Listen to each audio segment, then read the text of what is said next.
is Shiketsu, and today is Horror Fridays. We are going to be reacting to 3 horror stories by Liama Arts. I'm going to link the 3 videos in the description down below. We're going to go by the 3-minute video, the 4-minute one, and then an 8 one, and then I'm going to end the video right then and there. So, if you want to see the 3 videos without my reaction, the link is in the description down below. And don't forget to like, comment, subscribe, and I'll see what I'll be posting on Sunday by maybe comments choice or maybe something I'll figure out.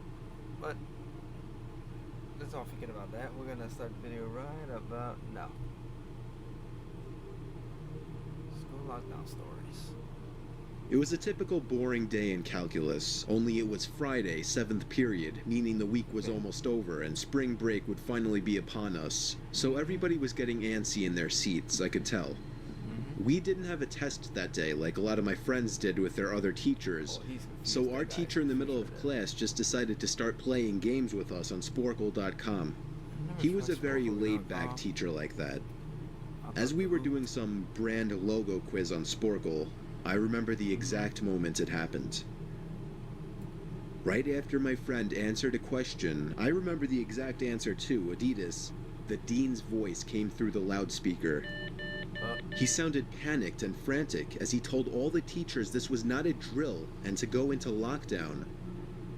I actually got the chills, and I got goosebumps on my arms as our usually laid-back teacher too seemed panicked as he ran to turn off the lights and ushered us to the back corner of the room. We all sat in silence for about 2 minutes, and then the usual buzzing that came from a panel in the back of the room ceased, indicating that the school must have cut all the power. We all looked at each other, realizing this must be serious. A few more minutes of waiting later, we heard a man screaming at the top of his lungs coming down the hallway. 2 girls in the class actually started crying, which made all of us even more scared. As the screaming got closer to the classroom, the lunatic-sounding man started banging on the lockers while screaming, "I'll kill all of you." It was at that moment that I started to fear for my life. My teacher shushed us as we all looked at each other to see our peers' reactions. The banging then moved from the lockers to our classroom door. And that's when one of the crying girls screamed no. The banging on the door only grew worse as the man started screaming, "Open up." 2 of the girls in the class were crying out loud now. It felt like an eternity that man was pounding at the door. But eventually, he finally continued down the hallway, screaming like a mentally insane person until we could not hear him anymore. I'd say 10 minutes later, though it felt like half an hour given the situation, the dean came back on the loudspeaker explaining the situation, which was surprising for him to do. He explained that some apparently mentally unstable person entered the building and assaulted the woman sitting at the front desk, causing her to flee the building screaming, and staff wasn't sure if the man was armed or not. Now this was before the school had cameras or could afford proper security, so the school was wide open to something like this happening. The staff had done a sweep of all the hallways and classrooms and couldn't find him, so the dean instructed the teachers to resume teaching but to keep all the doors locked and to not let any students leave for any reasons. That's a smart idea. The most disturbing part, however, is that one of the janitors working the night shift found the man sleeping in one of the storage closets near the back end of the school, and according to rumors that were spread by my peers, sticking out of his pocket was a .44 Magnum. The janitor must have done something stupid to wake him up, for example, leaving the closet door open, because by the time a police officer could arrive on the scene, the man was gone. My entire class, as far as I know, to this day, has no idea if this man was ever found, but I like to think that right now, he's being given the proper help that he needs. Yeah, that's not bad. Alright, we're going on to number 2. I'm gonna have a little cut in the video, but okay, this is the second horror story. It's called Close Call Animated Horror Story, sorry. And it's by Liama Arts. I'll link this one in the description down below too, when I'm my reaction. Let's go.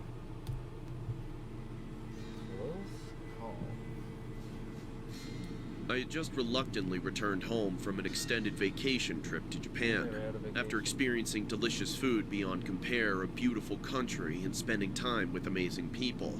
Needless to say, I was a bit depressed about coming home. On my first day back home, I went straight to my bedroom and passed out before doing anything else. Rather, I didn't have the energy to do anything else. I kind of feel like that. It was probably for that reason that I failed to notice subtle hints that my home was not as lonely without me as I believed. Hours later, I awoke in the middle of the night to the sound of scuttling noises and the floorboards creaking. Understandably confused, I got out of bed and made my way into the hallway that was connected to both the living room and kitchen. Oh god. Cautiously, I crept my way through the darkness, groping the wall next to me for balance in my tired state as I trudged forward. I, however, made the fatal mistake of stepping onto one of the loudest boards in the hallway, alerting whoever or whatever was lurking in the shadows of the next room. I paused, as did the entity in the next room, before a whoosh of air was heard as they retreated into whatever crevice they had come out of. Taking a nervous gulp of air, I walked into the living room and turned on the nearby lamp that dimly lit up the room. Looking around, I spotted not a soul, but rather some of my furniture was disturbed. What's more, a couple of my kitchen cabinets were slightly ajar. Bewildered, but with my guard up, I went over and closed them all before readjusting my furniture, by which point I had relaxed. I chalked up the odd noises and movements to my jet-lagged brain and shrugged, deciding to just head back to bed. I wish the story ended there, but I was not so lucky. Oh, there it is. Before entering the hallway to my room, I saw that the large metal covering to the air vent above the couch was missing. Peering up at it, I mumbled, "What the?" before a crooked face filled with abject disdain for my existence popped into view. I'm sorry, I would've fight back. Startled, I fell to the ground and began crawling away, as I heard the man begin screeching incoherently as he dropped down onto the couch. I watched in horror as his joints cracked beneath his raggedy hoodie and heavily stained jeans. I'm sorry, I couldn't help it. He stared at me, silent now, before brandishing a knife out of his back pocket and pointed it towards me. "My house now! Mine! Mine! You left it! It's mine!" He shouted with a slurred voice as he charged towards me.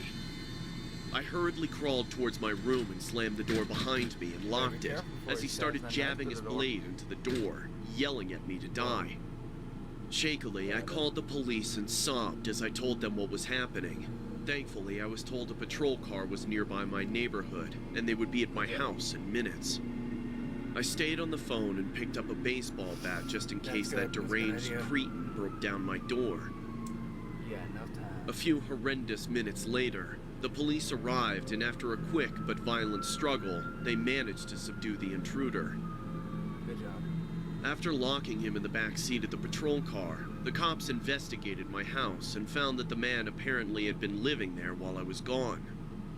But not just that.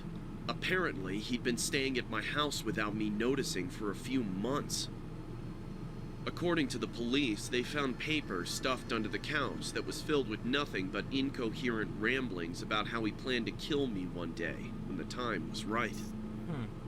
With the dates next to each entry predating my trip to Japan by an uncomfortable amount of time.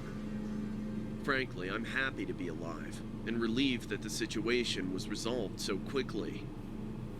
But still, I make sure to triple check the locks in my home after that little incident. Oh, never mind. I don't know, she's not that bad. Especially the voice. Yep, it's not that bad. Alright, I'm going on to the third one now, the last and final one of today's video. Okay, this is the third and final one. I'll link this video in the description down below when I'm a reaction. And we're gonna get to it right now.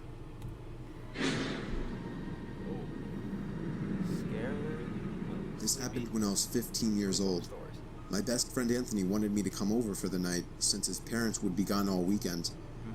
I rode my bike over and put it in his backyard before letting myself in through his back door. We played basically every video game he had, from FIFA all the way to Call of Duty, with popcorn and other junk food spilled out all over the floor. That makes sense. As the night progressed, we moved from video games to watching half a movie and getting bored to doing prank calls at close to 10 o'clock. Nope. Anthony made a few calls to different pizza places. When it was my turn, I just dialed a few random numbers in hopes to get someone at their house. Oh no. On, say, my fourth attempt, I finally reached somebody. A guy with a deep and rough voice picked up, answering with a yeah instead of a hello. Anthony's laughing in the background made me stumble with my words mid-sentence, ultimately cracking up into laughter. I had never done a prank call, so I sucked at it. The guy on the other end was silent. I regained a straight face and tried to continue with the call. It went something like this. Sir, would it be alright if I borrowed one of the wheels from your car? Yeah, What's I'll your take name, that kid? My name is Bob. Really? You sure it's not Anthony? Oh. It hit me like a brick. I looked up at Anthony, whose face was noticeably full of fear. He's like, bruh. I hung up the phone, not wanting to be on the line with whoever that was for another second. Anthony, who the hell was that? I asked him. I don't know, he told me. Jesus. Does your caller ID info display your name or something? No, it shows my dad's name. We hopped on the computer and did some research, trying to figure out how it was possible to get someone's name through their phone number. It didn't make sense how he could get Anthony's name so quickly. He was way too young at the time to be on any of those personal information sharing websites. We ended up asking a question on Yahoo Answers, since no one had a similar experience. The question turned up no answers. I suggested he call his dad, but he said he wasn't supposed to have anybody over for the weekend, so he didn't want to call. We planned on sleeping in the living room, so we just resumed watching the movie that we hadn't finished from earlier. Okay. Right after the phone call had left my mind, me and Anthony looked at each other when we heard his front storm door opening, and then the doorknob to the front door began to turn. It only was able to turn about halfway before the lock restricted it. Anthony turned off the TV, and I went over to the window to see who it was. No. Jump scare. I spread the blinds open. Dang it, now I spoiled it. There was a tall guy standing outside. He noticed the blinds moving and turned to look at me. I practically threw the blinds back into I'm place. just playing with y'all. Me and Anthony hid in the kitchen, could listening see for it, any more noises. We Barely heard the could see it. sound of the gate to the backyard opening, as it was right outside the He's kitchen going window. to the back of the house? God damn it, I said. I forgot to shut the back door. Anthony urged me to run and shut it. Are you serious? I made it to the hallway leading to his back door, and froze. There was a silhouette standing outside the back door. I don't think he noticed me, but he was surely looking into the house. He opened the door and stepped inside.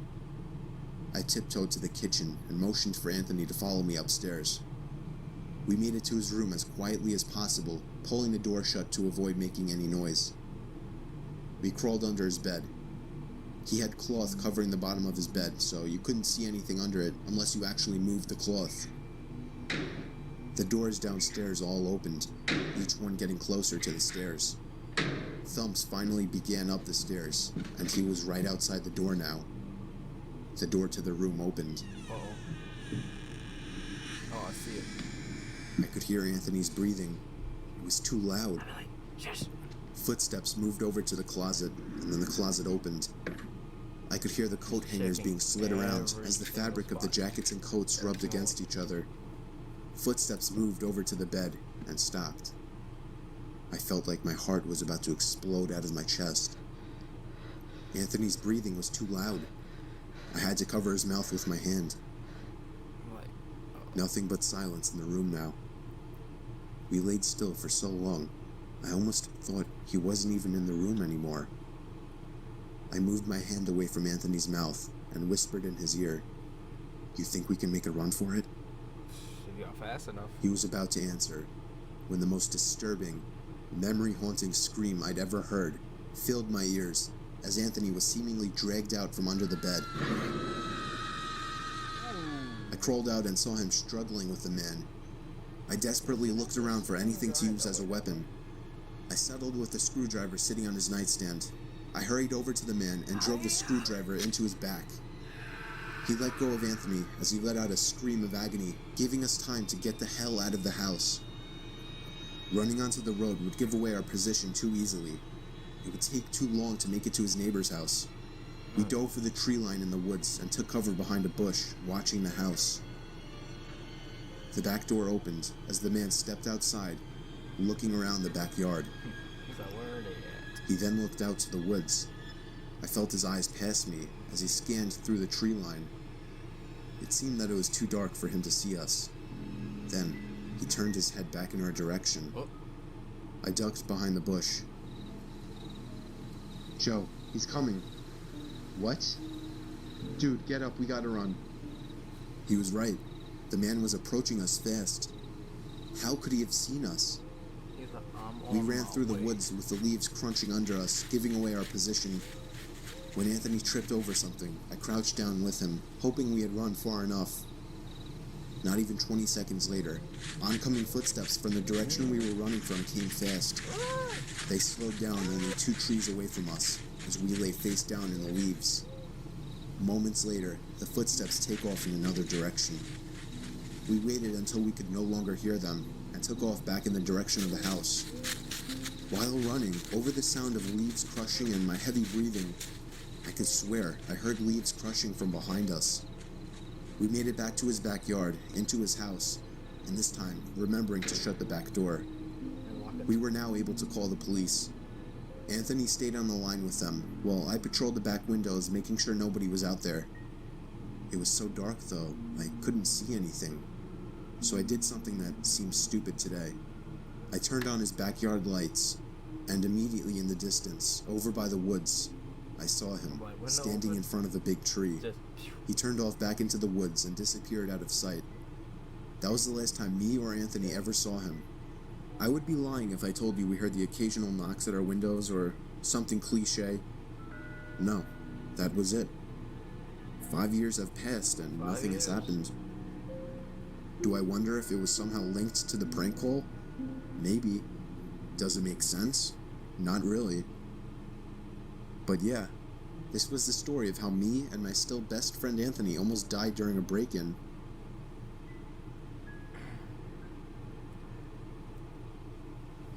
Well, that was crazy. All 3 of those videos were crazy, but they were fun. I wasn't even scared somehow. I don't even know. But, yep, I'll leave all the 3 videos in the link in the description down below for y'all to watch without my reaction, if y'all want. And, I'll figure out what content I will provide y'all Sunday, because Saturdays I take breaks. I'll come with more content for y'all. I'll see y'all Sunday. Have a good day, guys.